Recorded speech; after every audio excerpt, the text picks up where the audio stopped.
dahil taga Davao siya, first hand ang kanyang experience sa karahasan ng mga CPP, NPA, NDF, naging mayora pa siya.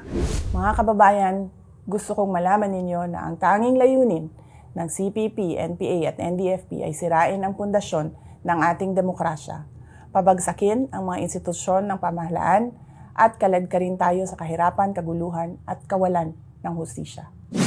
Alam na alam niya yan at hindi din siya titigil. So gaano kalaking balakid.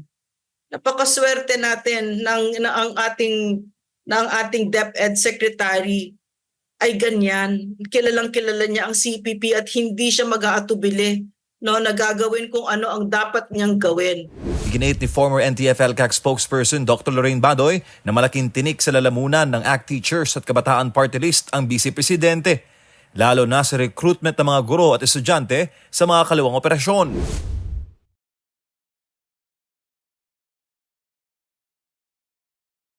Isang araw bago ang kaarawan ni Vice President Sara Duterte sa Mayo 31 ay nagpahayag ng paghanga ang isang dating government spokesperson sa mga naging ambag nito sa laban kontra CPP, NPA, NDF, lalo na at si VP Sara rin ang Education Secretary ng bansa. Sa panayam ng SMNI, iginit ni former NTF-ELCAC spokesperson Dr. Lorraine Badoy na malaking tinik sa lalamunan ng ACT Teachers at Kabataan Party List ang Vice Presidente, lalo na sa recruitment ng mga guro at estudyante sa mga kaliwang operasyon. Napakalaking balakid.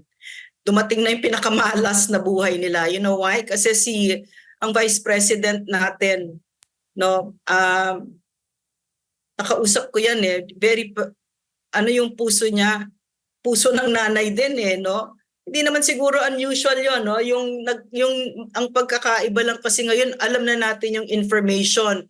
Si Vice President, dahil taga Davao siya, first hand ang kanyang experience sa karahasan ng mga CPP, NPA, NDF, naging mayora pa siya.